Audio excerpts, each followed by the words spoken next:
If you look at the six belligerents, the major Italy, Germany, and Japan, and the United States, the Soviet Union, and Britain, and you do a simple calculus, how many soldiers and civilians in each of those countries lose and how many did they kill? It's not even close. Japan lost about 3 million to 3.2 million civilians and soldiers. They killed over 16 million Chinese. It is the anniversary of the Nagasaki bombing tomorrow. A couple of days ago, it was the Hiroshima bombing 80 years ago.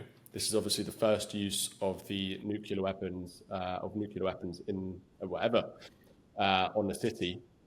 And isolationists, like Tucker Carlson, have said this was a war crime. This was a huge mistake. This was the murder of hundreds of thousands of innocent civilians, children, women, and so on. And Japan was already going to surrender. This was done because America had invested so much money in the bomb that they wanted to use it to kind of scare the Soviets.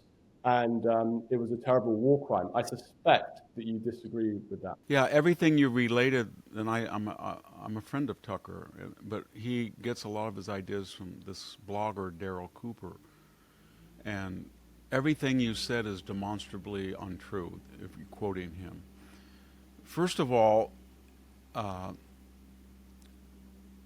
Curtis LeMay had been bombing since March 10th and had destroyed 85% of the industrial capacity of Japan. And that campaign had killed about 250,000 to 300,000.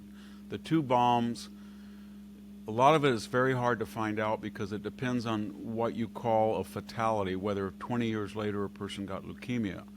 Although the recent studies show that a lot of people did not get leukemia birth defects as had been predicted. But the point that I'm making is that about 60 to 80,000 died tragically at Hiroshima and maybe 60 to 70 at Nagasaki. Why did they use... LeMay said afterwards, this was not necessary, you could have let me go. So there were alternatives to using the bomb, and there were basically three alternatives, and they discussed them. The first alternative was to invade the Japanese islands in November of 45 and in February, March of 46. And they did statistical analyses based on their estimation of how many Japanese soldiers were still active in Japan on the mainland and kamikaze. And they looked at two campaigns. Okinawa, which, by the way, had only been declared secure about 4.5 weeks before. And they came up with this figure. They said 100,000 Japanese troops and 60,000 paramilitary Okinawans killed 12,000 Americans. They damaged or sunk 300 ships. They shot down 700 planes, and we ended up with 50,000. And if you multiply that by the number of people they have on the mainland, well, they'll fight much more vigorously, and the kamikazes will be much more effective. We're going to have 1 million casualties. That's what they said. And we don't want that. The other idea was just to let LeMay keep bombing.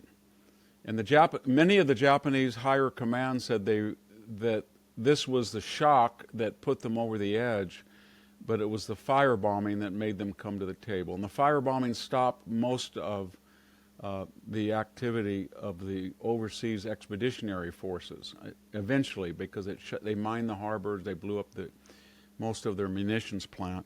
And then the third alternative was simply to, as some people wanted, to have a negotiated surrender. But as you know from the Casablanca conference, Churchill and Roosevelt said there was going to be unconditional surrender. So there were three bad choices, and they chose to use the bomb to shock them. And the funny thing about it was they had a commission, and who was the head of the commission? Liberal Mr. Oppenheimer. And they said, why? They gave Tucker should read that. They gave every scenario possible. Why don't we drop it right in Tokyo Bay? And they said, well, the first bomb is we only have one plutonium bomb that we know works because we let one off in July 16th. But we've never tried the uranium bomb, and it's very dangerous, and that's the first one we're going to use. If we drop it in Tokyo Bay and it doesn't work, are we supposed to announce it and say, look, here's the weapon we have, we're going to drop it, and then it's a dud? And then the second thing was, we have to fly 1,600 miles from Tinian with a bomb that we don't even know if it's live or not. They didn't get the safety device till about 2 weeks before they dropped it. And then they said, well, if we drop it, then we only have one bomb, and that's the plutonium bomb. We know it works, but if we drop that, we're not going to have another bomb until at least a month, and maybe not 3 or 4 until the end of the year. And the Japanese are going to say, well, it's no worse than the firebomb. It's less people died in Nagasaki, which was the secondary target, than or Hiroshima, wherever they had dropped it. And now they probably don't have one. The other thing is, when he says that it was not ever intended to be used against the Japanese. The Manhattan Project was in response to British and American intelligence that Hitler was working with heavy water and was ahead of them. So their whole idea was to use the bomb in Europe. And by the time that was ready in August, the European war was over.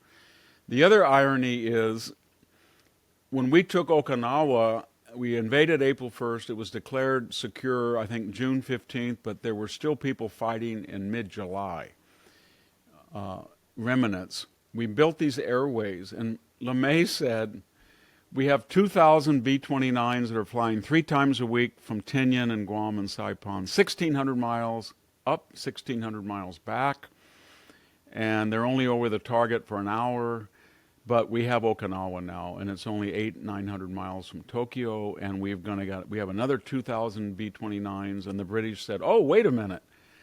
We have this Tiger Force. We have 500 Lancasters that have 15,000-pound capacities, and they've been idle since May 9th. We'll send you 40 squadrons, plus Spitfire escorts. And then the 8th Air Force in Europe said, well, if you're going to do that, we have 2,000 bombers idle, B-17s and B-24s, plus the escort P-47s. And we'll bring them all over. And LeMay said, this is wonderful. We will, instead of having 2,000 bombers that are flying 1,600 miles, we're going to have 7,000 or 8,000 bombers with napalm. So you can imagine what would have happened. And they were aware of that. And Harry Truman and Henry Stimson were very aware of the casualties. And Stimson said, I do not want you to bomb Kyoto. There were 6 cities that had not been bombed. And they thought that was in preparation for the atomic bomb, because they thought they could drop it on one bomb on an untouched city, and then they could see how much damage it did, and then that would shock the Japanese. But the Japanese almost had a coup when even the talk, there were military officers that were planning to hijack or kidnap the government. So it was not clear after the 6th what was going to happen. And so the final irony was, when Tucker and everybody thinks it was very easy, the second mission to Nagasaki wasn't Paul Tibbets, it was Mr. Sweeney. They went over to the primary target. It was cloudy. He was supposed to immediately go to Nagasaki. He waited 45 minutes. He was 1,600 miles from the base. He took off with one fuel tank's fuel pump not working. He shouldn't have done that. He had no time over, but he took 45 minutes. They went to Nagasaki. It was completely cloudy. There was smoke burning from a factory. He waited too long. He saw an opening. He dropped the bomb. It was only 800 yards off target. And then he had no fuel. So he had to get back, as Sweeney did, 1,600 miles. He couldn't even go halfway to Iwo Jima, the safety base. So then he decided, well, this is going to be embarrassing when the plane's going to crash. And they were worried it was going to crash with the plutonium bomb on it. So then they said, well, we just took Okinawa. Where is it? Well, it's only 700. So they turned around and went to Okinawa. They didn't have a radio tower. They were building the airways. And he came in at 140 miles an hour. He almost crashed and blew up about 10 bombers.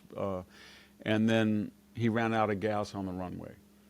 And it came that close from being an ungodly disaster. And LeMay wanted to court-martial him, Sweeney. He wasn't a good pilot. What I'm getting at, it was very, very hard. And then another irony, when they took the uranium bomb, they didn't know how to get it over 6,000 miles. So they put it on one of our best new cruisers, the Indianapolis, and they put it, and it sailed in to Tinian. They unloaded the components. It turned around to go back home, and it was torpedoed, and we had the worst disaster. I think 700 people were in the water, sharks. The whole Jaws thing was based on that story in Jaws. And so what I'm getting at, it was not a sure thing. It was a close run thing. And people wanted to keep using the bombs, and it was pretty clear that Harry Truman said to Stimson, I don't want to kill any more people. And if they don't surrender, I think they would not have been, they would have only had one bomb for 3 or 4 months, and I don't think they were going to use it. I think they felt they'd done enough damage. Yeah, I just read this fantastic book, The Making of the Atomic Bomb, and it describes this incredible moment after both bombs had been dropped on Japan. Obviously, the Japanese government was in chaos. As you said, there was an attempted coup, there was a political assassination, there was lots of people in the military, the kind of war side of the argument, who wanted to continue the war.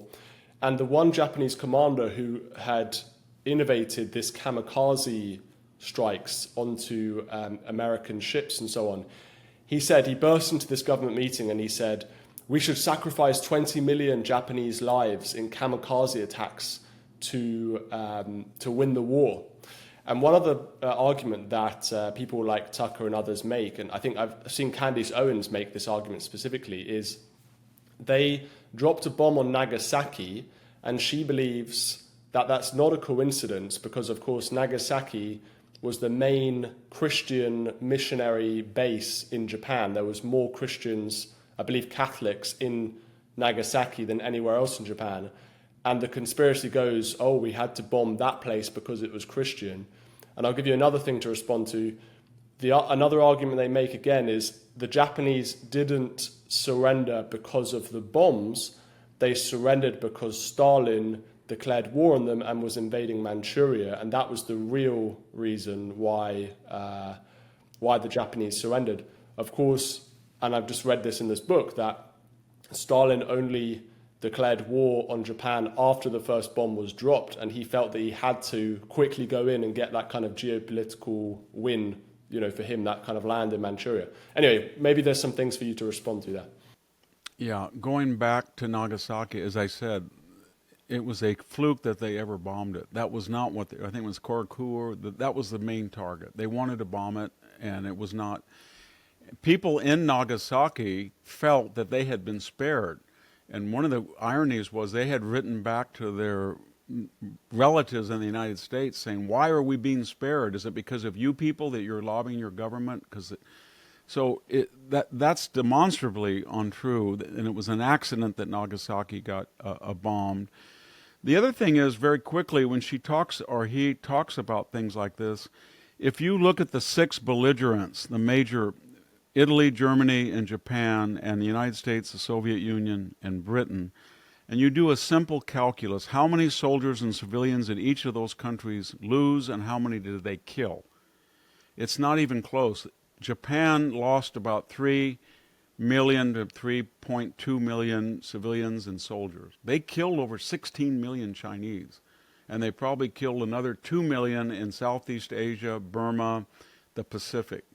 So, the Germans probably lost somewhere between 5 and 6 million, but they probably killed 20 million altogether, Russians. And so what I'm getting at, this was a killing machine that even late in the war was killing 20,000 people a day, if you do the math.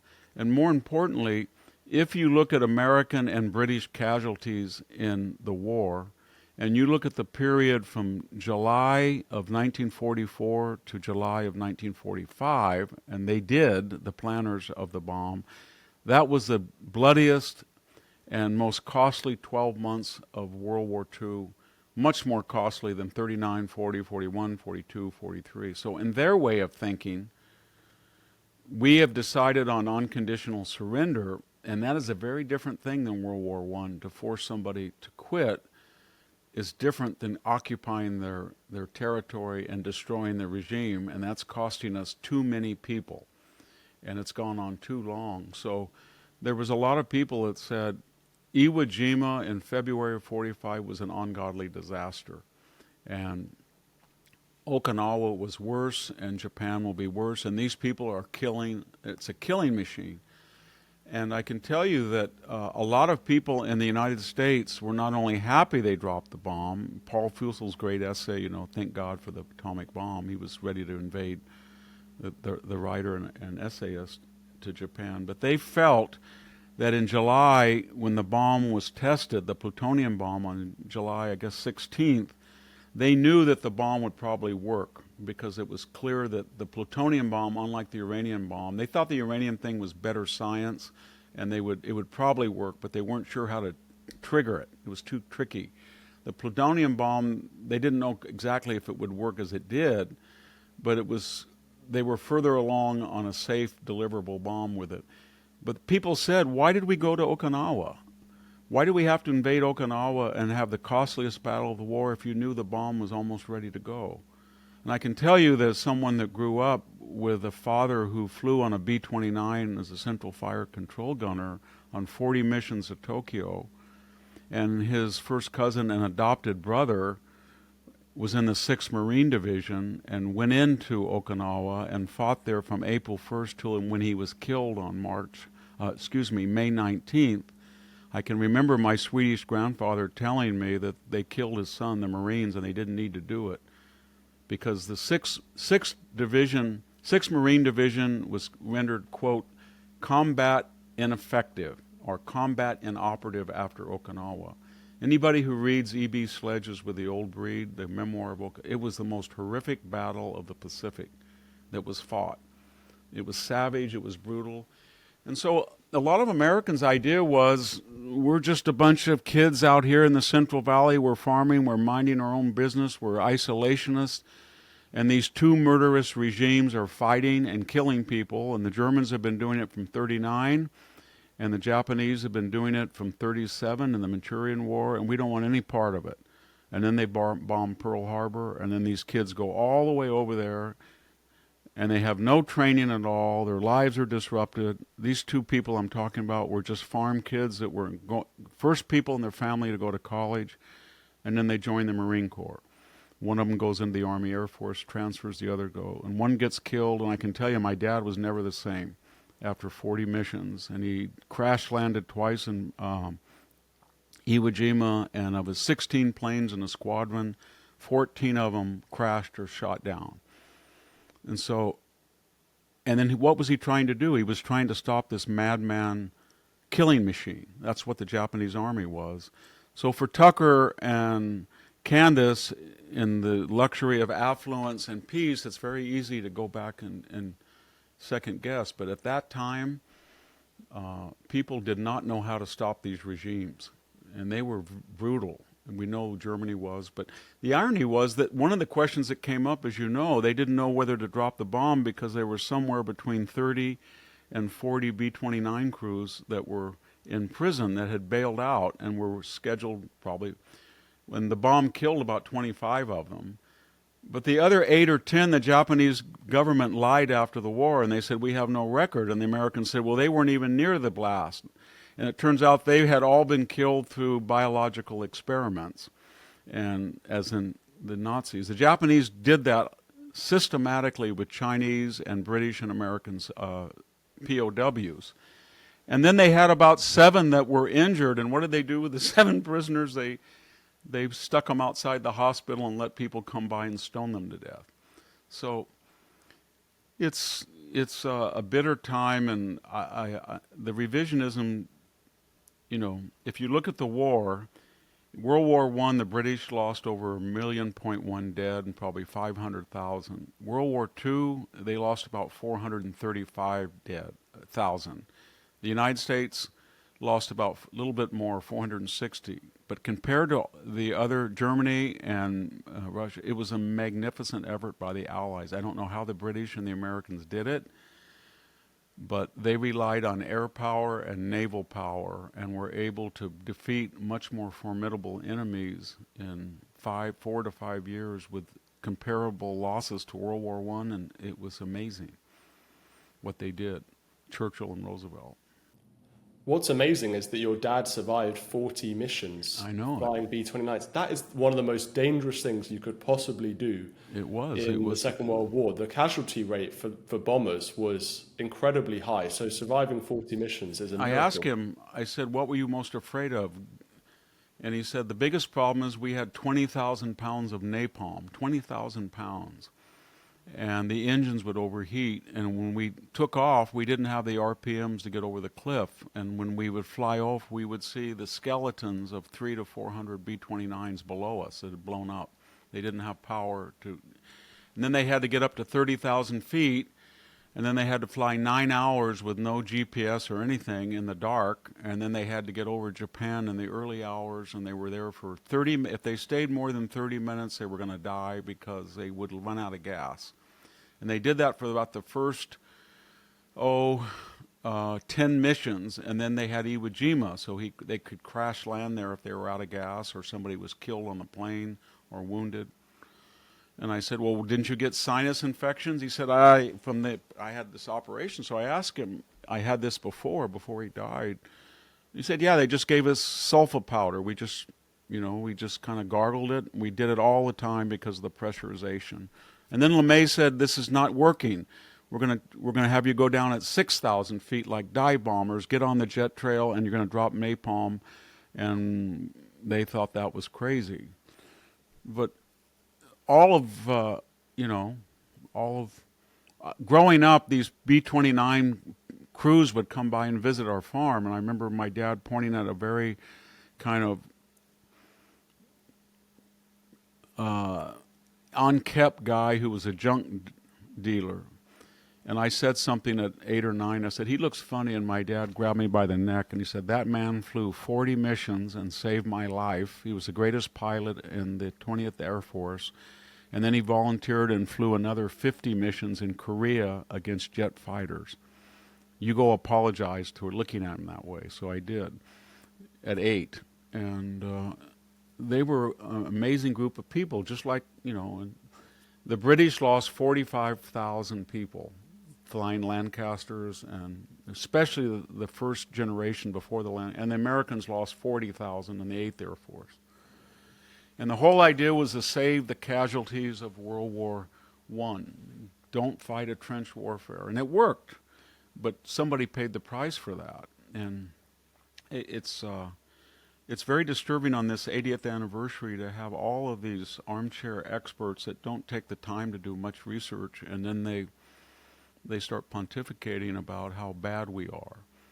And you can criticize a lot of things in World War II. The Japanese internment was ill thought out, things like that. But going into Japan on the ground, that would have made Stalingrad look like a picnic. Do you apply the same logic or same kind of moral code, I suppose, to Dresden and to Hamburg as you do in Japan? Because again, these are the other so-called Allied war crimes in the Second World War that are always brought up. Particularly if you read about Dresden, this is towards the end of the war. This is in, I think, February 45. Correct me if I'm wrong. And Germany is basically on the brink of losing, and Bomber Harris and Churchill obliterate Dresden in this terrible firestorm. You can read Slaughterhouse 5, this incredible book from an American POW who was there, who witnessed it, and describing this just awful thing where basements full of Germans are just destroyed. These families, there's no air, there's no oxygen, they just suffocate.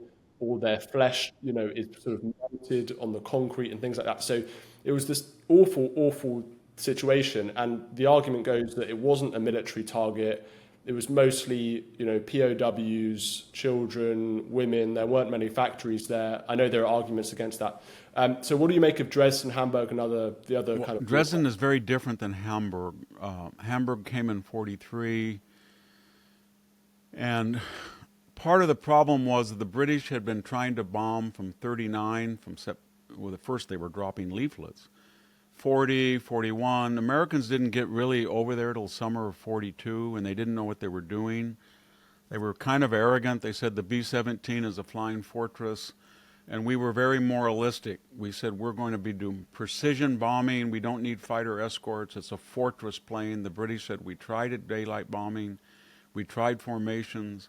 They're going to destroy you. They have the best planes in the world, the BF-109 latest model. They're going to shoot you down. It won't work. You have to go in at night with small crews, 3 to 5 on a plane, load it up with bombs, and do what they called area bombing. And just get over the target, and then that started to work much more successfully than we did. We tried to bomb the oil factories in Romania. We tried to do the ball bearings at Schweinfurt, and we were losing 60, we were up to 8 to 10%. So then the consensus was that daylight bombing will not work without fighter. We didn't get fighter escort till late 44 when the P-51 developed drop tanks. And the British made a strategic mistake. They never put the Spitfires with drop tanks until late in the war. So those guys were going in there with no fighter escort, and they were dropping bombs. I don't know, it's historically incorrect to say that the Germans bombed Coventry first and with area bombing, and they destroyed the cathedral, and they did the British had been bombing too, but not to the same extent. And then the London Blitz, where 50,000 British were killed, they were not military targets. The dock works, as you know. And they used a magnesium forerunner of napalm. They were incendiaries. And so Bomber Harris really did believe that area bombing would stop the war. And Hamburg, very early in the war, it had dramatic results. Hamburg was a military target. Dresden is a harder case to make because it's far into the east, and after the war, some British strategists and Americans said, well, they did it on the prompt of the Soviet Union because it was a big rail training and troop movements were going in to supply Army Group North and et cetera, et cetera. The other thing is there was an argument made that it wasn't a rail line to some of the death camps. I don't know if that was a post facto apology or not. But there were military targets in Dresden, but the biggest, I think, objection, it was a very long flight from Britain all the way over to Dresden. I think by that period in the war, the Americans and the British could have gone over there and done conventional bombing with fighter escort, and they wouldn't, and I think they didn't want to take the risk. And the other thing to remember is that the Battle of Bulge had started around December 13th of 1944, and it wasn't really declared over until February. And that was the largest loss of American troops in the entire war, and it had a profound effect on the British too. There were 80,000 Americans casualties, probably 40,000 dead, and they went 45 miles into British and American territory in Belgium. And so the idea was the war is not really over yet. These people had an offensive of 250,000 Germans that were headed toward Antwerp and might have made it had they not run out of fuel, and they surprised us. And Hitler still has all of these resources. So they actually stepped up the incendiary raids after 44, into 45. And the Americans were very funny about it because, as you know, they joined in late and tried to bomb. They bombed areas around Dresden after the British did, and they did it at Hamburg, I think, too. But the Americans, they talked a great game about they were the more moral precision, but then when they had the B-29s, the lessons they had learned from Europe, they said, well, the B-29's bigger, it has more guns, it's faster, it carries more bombs. The B-17 and 24 didn't work because now we have an improved Norden bomb sight, and they tried it, and it didn't work in Japan. It was 30,000 feet was too high, the jet stream didn't work. So then they went to area bombing with napalm. They did exactly what the British did, and they got spectacular results in destroying Japanese industry and the harbors and everything. And that, more than anything, the Japanese said, forced them to consider surrender, because they had no fuel, they had no logistical support by sea, and they had dispersed their factories all over residential areas. They thought that was wise. They'd build propeller here, wheels here, and then at night assemble them. That didn't matter. They just wiped it all out. And the Americans are very funny people. They just said, well, we dropped 11 million leaflets and told them that we were coming.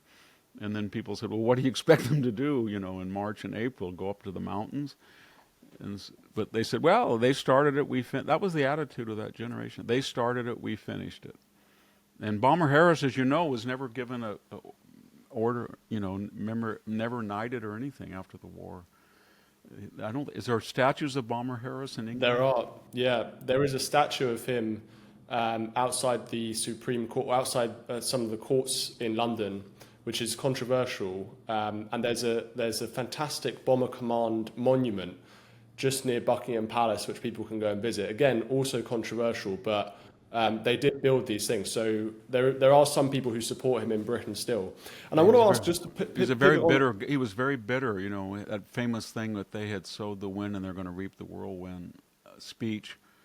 And he was very bitter that people he felt that were less instrumental in closing the war had gotten various royal awards and knighted, and he didn't.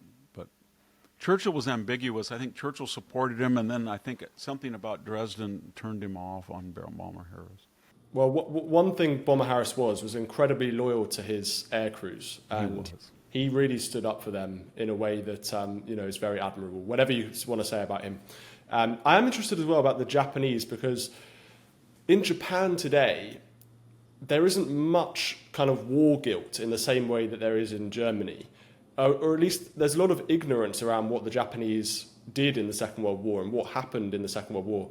And I think the same can be said of some Americans and probably Brits in Europe as well, is that the Japanese war crimes are kind of ignored, or at least put onto a second ladder as compared to Germany.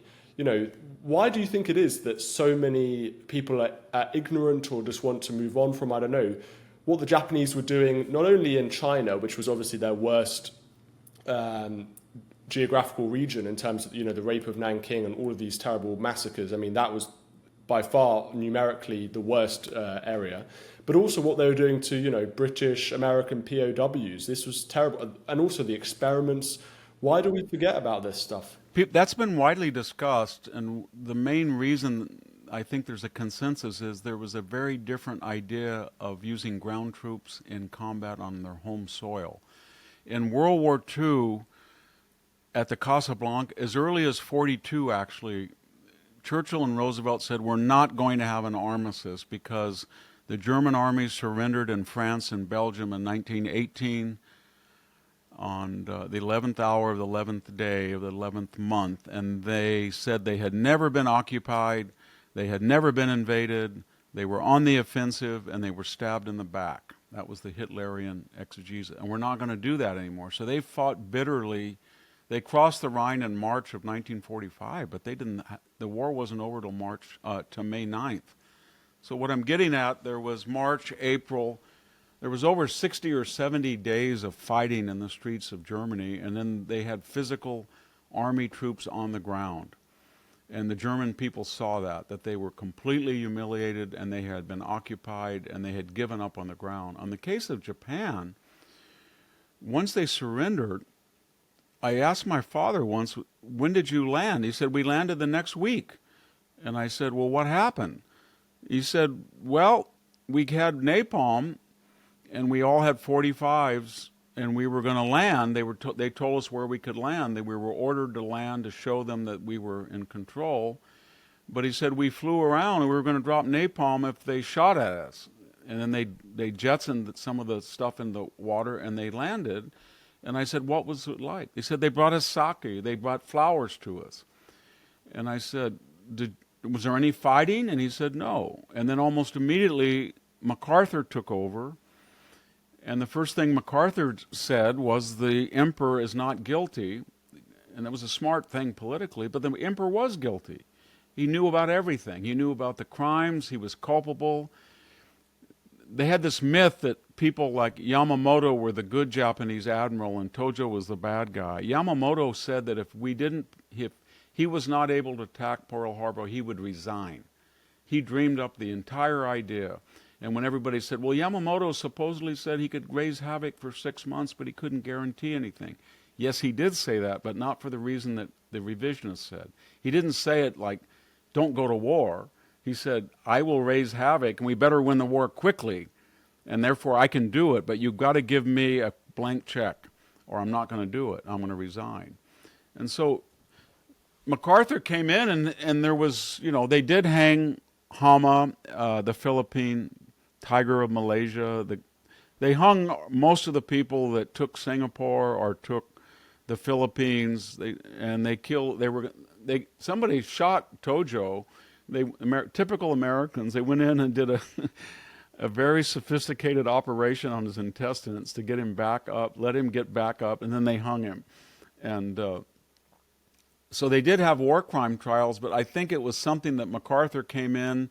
He gave women the right to vote. He redistributed land. He was beloved until, to Korea and everything. And the Japanese felt, well, one day we're fighting and that's it. Now the Americans are going to come in and they're going to help us, and they feel bad about it. They're going to rebuild our cities. And the other thing was that although there were Japanese crimes, we didn't really have troops that uncovered them in the way that we did at Belsen and Auschwitz and everything. So there was not 6 million people that were killed in these death camps. But I think if the United States had had a bitter war on the ground, as had been anticipated, there would have been a much different reaction. It would have been a disaster. Again, I'm not suggesting it, but I think the Japanese would have come away from that war with a little different attitude than they have now. And just to your point about a different idea, we have been bullying the Japanese to build aircraft carriers and to be part of our new alliance with Australia and Taiwan, South Korea against Japan. Well, they did. They built two. They built one, and they've named them the Akaga and the Kaga, the iconic ships at Pearl Harbor. So you would think that our ally would not name new carriers after the carriers that attacked us at Pearl Harbor, but they did. And so and we hear it a lot. I have a lot of Japanese American friends that will tell me that we didn't need to cut off their oil, and they feel you're absolutely right. There's a very different idea about the Japanese being less culpable. But again, they were every bit as fierce and bloodthirsty as the Americans. And when I wrote a book on World War II, I was really surprised because I was very frank about what they did in China, and I got all these letters and editorials from Chinese magazines. And they were it's kind of creepy, they were very complimentary because they said, you Americans don't tell everybody what they did to us. And they killed 16 to 20, I think they say now 18 million Chinese. They starved them, brutalized them, experimented on them. It was horrible. And somebody had to stop it, and the British and the Americans stopped it. I want to start by asking about the cartels. And Trump has just allowed the military, apparently in a secret order, to go after the cartels in Latin America. Is that the right move? I'm a little wary about that because of the history of the United States in Latin America. It doesn't always work out as well as we think it will. We have these bad memories of the Bay of Pigs in Cuba and certain things in Dominican Republic when Johnson sent troops in. So, on the other hand, we're losing about 60 to 80,000 people a year from this fentanyl. And the problem with the fentanyl is that it's sent to Mexico and Central America from China. And then there's these cartel factories that deliberately produce tablets that look like methamphetamines, Valium, etc., Seconal, to mask the lethality of it, because nobody would, want to buy fentanyl. The funny thing is I just had an operation and that's what they gave me to knock me out, and then and it's a pretty powerful drug. So I don't know, you're kind of damned if you do and damned if you don't. It's part of Donald Trump telling, especially Mexico, but also Latin America, that if the cartels are killing 70,000 Americans a year through overdoses, accidental most of the time, and they're running up $171 billion surplus, and 63 billion is going in remittances to Mexico and 65 billion to Central America from the 20 million illegal aliens that are sending money back for the most part, and they are being subsidized by the taxpayer for their health care, housing, food, etc., then you've got a real problem. It's about a quarter of $1 trillion is going out of the United States to Latin America and Mexico because of trade imbalances and because of the cartels and because of the remittances, and they don't show any appreciation at all. In fact, Ms. Sheinbaum, the Mexican president, has announced that she's going to provide legal services for illegal aliens that are arrested. She's attacked ICE and said it was brutal, and she's interfering in the affairs of the United States. So I can see why Trump is mad. My problem is not with the idea of bringing the cartels to heel, but the methods you will use in getting bogged down in these countries, which is not a good idea. There's some question about whether if a US military person kills someone in Latin America, whether that's murder, and it's an interesting legal question that's debated. So obviously there are complications with this. But Trump has done an amazing job on the southern border in terms of reducing the number of crossings of illegal migrants. But when it comes to drugs, I guess the fentanyl is still a huge problem and flowing into the United States. It has, and it's very easy to let in 10 to 12 million people, 10,000 a day. It's very hard to find them in a country of 340 million people. So the left's attitude toward the entire problem is, we felt that it was legal to break the law and let in 12 million people, and now we feel it's illegal to enforce the law. And therefore, even though we didn't audit these people, we have no idea who they were. We didn't know. We kicked people out of the military that didn't have vaccines when we let these people in without vaccines. We're going to give each one of them a hearing. We didn't have a hearing when they came in, but on the way out, it's part of the left's demographic agendas. They feel that these people are valuable to them as future voters, and then more importantly, in the present day census, they count residents, physical bodies, and therefore they determine the state's share of House of Representative seats based on the state's population. So they feel that they can swell Latin American people, Mexican people in these southwestern states. They will get more seats. It happened in California. California has 53 House seats, and then they feel they can redistrict. And we went 42% for Trump, and I think we have 21% representative because of their gerrymandering of the districts. So that's the real initiative why they're doing it. And it's an enormous cost. It's about $200 billion a year just in social services for them. And then there's 500,000 criminals that we know of out of the 12 million. And we don't know how to find them. And then we have 600 sanctuary cities jurisdictions that kind of have the old Confederate idea of federal nullification. They just say, in our domains, our jurisdictions, federal immigration law does not apply. So if we get a criminal and we arrest him, we're not turning him over to ICE if he's here illegally. When it comes, again, back to the issue of the cartels, you talked about previous American exploration or exploits in Latin America, in Central America, that have been not particularly successful. Do you think that Trump should take those sort of cases as a warning? Should we return to the Monroe Doctrine? Or, would going after the cartels, could that lead to a broader conflict in Central and South America? Are you concerned about a kind of escalation here? Yeah, I am. I mean, the most famous recent was in 1916 when Woodrow Wilson ordered John Pershing. George Patton was on the mission to find Pancho Villa and his bandidos, we called them then, and they went deep into Mexico with armored cars. They killed a few of them, but they never got Pancho. It was not successful, and they just went across the border. So all of these entries, there were justifications because they were not provocative or preemptive. They were retaliatory. Pancho Villa crossed the border and killed a bunch of American citizens. And so the idea was we're going to go back and find him. And there were people in Panama that had been very radical that, in Dominican Republic, that LBJ went out when there was a coup, he thought.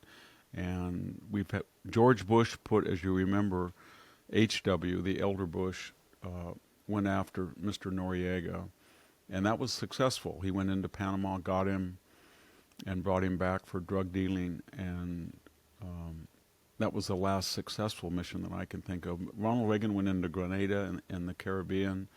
I guess that was successful. There is a distinction between these interventions. If they're classically conventional, and by that I mean they're aimed at a military force, then they're pretty successful. If you're going to go after Noriega and you're going to have to defeat his security guards or his uniformed people, and he's unpopular, then it works. If you're going to go into Grenada and fight the Cuban military that was taking over the country, and you're going to rescue medical students, and it works. But if you go into a I guess you would say counterinsurgency or anti-terrorist movement where the enemy is blended in with the civilian population and they fight in unconventional ways, you're back to Fallujah, you know what I mean? Then that doesn't behoove us the way that we have to fight. Not that we're not good at it, it's very hard to sell to the public. And Donald Trump is upset because the Mexican government basically says we have no control over it. We don't know how the Chinese send in fentanyl. We have no idea who the cartels are. And the truth is that they control about 50% of the Mexican government because of the huge amounts of money they make from the United States. I live 6 hours from the border, about 300 miles, and I can tell you that the cartels, M13, are very active in this area. And in the Sierra Nevada foothills, about 30 miles away, there are cartel people who have marijuana farms and drug labs and things. They operate freely in our territory, and that people are very scared of them here that are Mexican citizens because they have the ability to call you on your cell phone and say, did you talk to the policeman? Don't you have a cousin or grandfather nearby? And we're talking 1,700 miles away in Michoacan or Oaxaca. They will tell somebody in Central Valley, if you cooperate or you turn in a gang member or you cooperate, we're going to go after some of your relatives. They know that. They have that type of information. And so I don't know how you stop it. The best way of stopping it is to fortify the border and cut off their smuggling income, which we did, which was several $billions a year. And then it's to go after them inside the United States and deport people. And of course, the left is in this Orwellian situation where they're protecting. The first iteration of deportations, 75% of them are concentrated on the 5,000 criminals. And yet those are the people that the left is demonstrating on behalf of at these ICE stations. You mentioned this Pershing raid into Mexico in 1916. That raid had a lot of consequences for the US. It caused tension with Mexico and the Mexican government, and then you had the Zimmerman telegram, which led to America's declaring war on Germany. So an interesting comparison there with a massive escalation, partly as a result of US foreign policy into Mexico, of a US kind of military, disastrous, humiliating raid into Mexico. The same thing happened with the Bay of Pigs. in 62, and then we had the Cuban Missile Crisis, where Castro said he was being threatened, and the Soviet Union broke one of the protocols of the Cold War, and that was that you didn't use a proxy war or a proxy to attack the major superpower rival. So they were using Cuba to point nuclear-tipped missiles, they thought, at us. Of course, we had been doing that too in Turkey, but it wasn't an actual war. So it's very tricky. And then added to this calculus, there's about 40 million people here who were not born in the United States whose native language is Spanish. And probably of that 40 million of foreign born, there's 30 million that are illegal. And so the Democratic Party, I don't know to what degree they're citizens, they're foreign-born citizens, and therefore they're voting, but we know that a lot of people can vote through early voting and mail-in balloting. And so it's also a political question. Donald Trump had the highest percentage of the Hispanic vote at 55% of Hispanic males and 49% of the general demographic, and yet he won the 2024 election not by increasing. It really couldn't increase anymore the 58% of the white vote. It was the maxed out of the working and middle classes, but he won because of the Hispanic vote, and to a lesser degree the 26% of black males. So when nobody knows how they will react to that. Conventional wisdom says Hispanics get really angry when you go into Mexico. Unconventional wisdom says no, secretly they're happy because they are terrorized by cartels and gangs in the United States. Their children are, if they don't speak Spanish, their kids are forced to buy drugs from gang members. Gang members, about 60 miles from here, M13 took over an entire San Joaquin Valley town, and they had to bring in federal troops, SWAT teams, to get rid of it. And I mean, when I say take over, they had infiltrated into the city government and the commercial sector, and they really ran the entire town, which was 99% Hispanic. And the only way they could get them out is to surround the town and go in with federal troops and FBI, and they got M13 out. So that's what Trump is reacting to. Sticking with the theme of foreign conflicts, Trump has been criticized by some on the right for his bombing of Iran recently, and also his close support of Israel. And a lot of America First, so-called America First people would say, look, America shouldn't be getting involved in foreign conflicts in this way. Do you think that his second presidency has been too neocon in that way, too hawkish in its foreign policy? Well, neocon was a euphemism for nation building, and that is reference. It was for nation building, or what the MAGA base called forever wars, like Syria, or such as the bombing of Libya that went on. And basically the last thing Obama did in 2016, as he left office in January, was to bomb Libya again. And he's done that since 2011, and it's still a mess. So that was the reaction to it. So then Donald Trump came in and said he was going to have no nation building, no forever wars.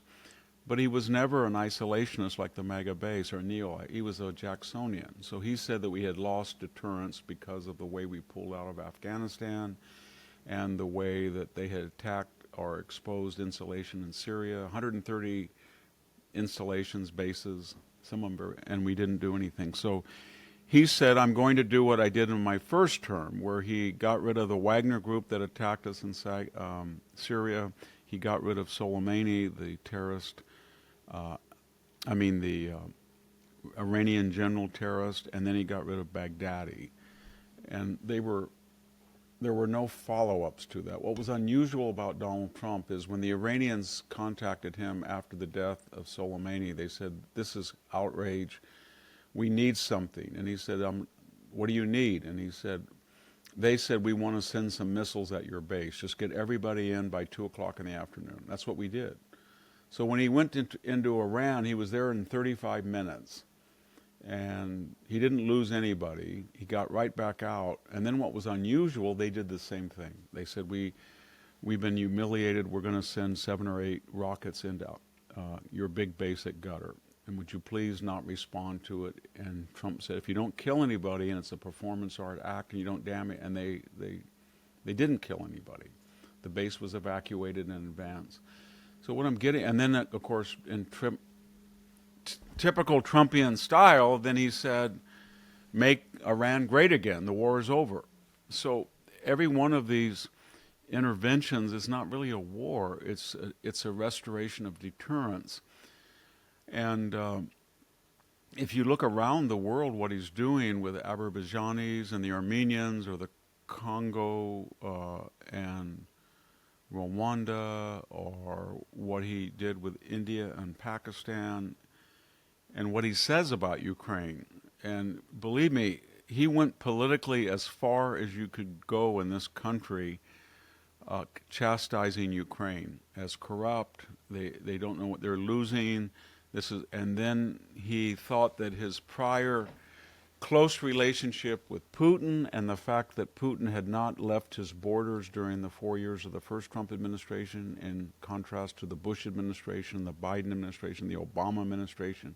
He'd invaded Ossetia, Georgia, Donbass, Crimea, tried to take, but not during Trump's.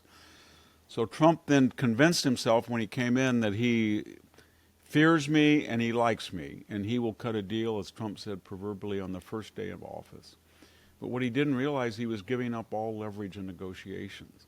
So now he, in art of the deal fashion, he's pivoted and said the only thing that Putin, he has that famous quote where he says, I went home and I told Melania, Putin's a great guy. I had a great talk with him. And she said he just bombed somebody last night and killed a bunch of civilians. And so I think what he's trying to do in Ukraine is he's trying to get leverage over Putin. And he's trying to say, we're going to still give them weapons, and we're going to have a secondary boycott, which is actually very provocative and dangerous to the economy, and pressure Putin. And I think everybody understands that there are the outlines of a deal. Putin's going to tell the people that he has to report back to the oligarchic class that he lost 1 million dead, wounded, and missing, but he ensured that they're not going to get in NATO. That's kind of empty. I don't think they ever were. And then he's going to say, but I institutionalized the Donbass, and I institutionalized the possession of the Crimea forever. And then he's going to say, I pushed the boundaries of Russia 30, 40, 50, 60 miles west, and we don't know where that magic DMZ line will be that he feels is sufficient to justify this blunder of going in there. But it's somewhere around 50, 60 to 100 miles that he wants to annex, and that's the sticking point. And I think what he's trying to say, what Putin's trying to do right now, is to do enough damage and cause enough turmoil in Ukraine that he can go back and say, we won the war, they sued for peace, here's the new line, and we pushed Russia, thousands of square miles into Ukraine, and that will be the outline of a deal. Just on the midterms, I know that you mentioned at the beginning of this interview, California is looking at redistricting in response to what Texas is doing, which could add 5 Republican seats. This is so-called gerrymandering, trying to use districts to kind of densely populate your opponent's voters in order to boost your own representation in Congress. Now, do you think this will have an impact on the midterms? Do you think that we're going to see a kind of arms race of gerrymandering and redistribution? Yeah, I do, but I think the Democrats are going to back down because we have charts that show two sets of data. One is the percentage in the 2024 vote who went Democratic or Republican, and then the percentage of House seats that now are Republican or Democrat. And if you look at the rankings 1 to 50, for the most part, the blue states are much more gerrymandering, mostly because of the black and Latino caucuses, but not all of it. So I'm in a state that went about 40% for Trump, and of its 53 House seats, about 20 are Republican. Massachusetts went 40% for Trump. There's not one House seat that's Republican. If you look at all of the 50 states and you say, if there had not been gerrymandering, but there had been natural geographical lines, rivers, mountains, cities, the natural district, the Republicans would now have 6 to 12 more seats.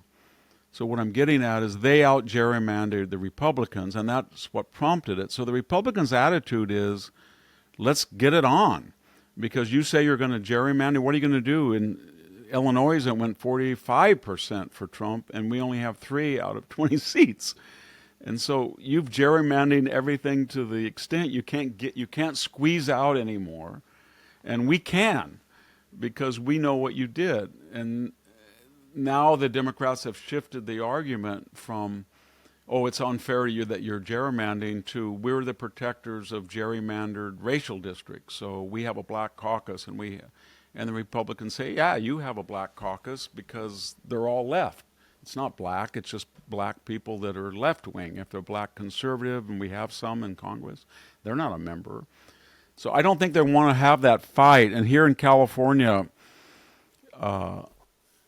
everybody is angry.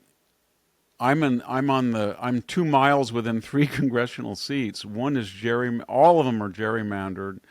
This is a very conservative area, and two out of actually 4 seats are left, and one is a hard red, and the other goes back and forth. But all 4 of them, given the vote in the area, should be Republican. And they've all been gerrymandered. And you just look at them, and they look like a jigsaw puzzle. And so the left knows what they're doing, and they know they're culpable, and they're trying to, now James Carville says, they're screaming, we're going to pack the court, we're going to let in Puerto Rico and D.C., we're going to get rid of the Electoral College. They all said that before. The only reason they didn't do it, they lost the Senate and the House. So this is a Jacobin party, and it's losing its mind because it doesn't have the Congress, the Supreme Court, or the White House. It's on the wrong side of the major issues. And more importantly, this time around, Donald Trump said, I'm not going to treat symptoms. I'm going to treat causes. I'm going after law firms. I'm going after PBS. I'm going after the universities. And that's what they're mad about. Because if this counter-revolution were to be successful, it would have enormous ramifications. It already has on the border. It already has with the military. And that's Doge and USAID. They feel they're losing their institutional clout. And they are. So that's what's going on. Well, thank you, Victor, for joining us. You should see what they're doing in Britain. They're giving 16-year-olds the vote, and they might give foreign nationals the vote. So, count your chickens. I've been watching every night Foyle's War, the series from Britain, and when I see British customs and manners in the 40s, when somebody kills somebody, Mr. Foyles warns them about being hanged very quickly, and that whole ethos. And it's very funny for a Briton, even 10 or 12 years ago when they made it, to reflect in a pretty honest way what Britain was like, in a positive way. The British customs, manners, the rule of law, politeness, decorum, and to see what it is now. It's just shocking.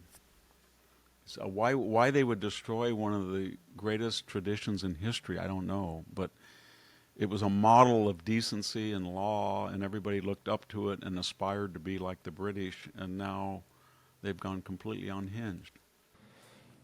That's a topic for another time. Thank Yes. you. Thank you, Okay. Victor. Appreciate it. Thank you.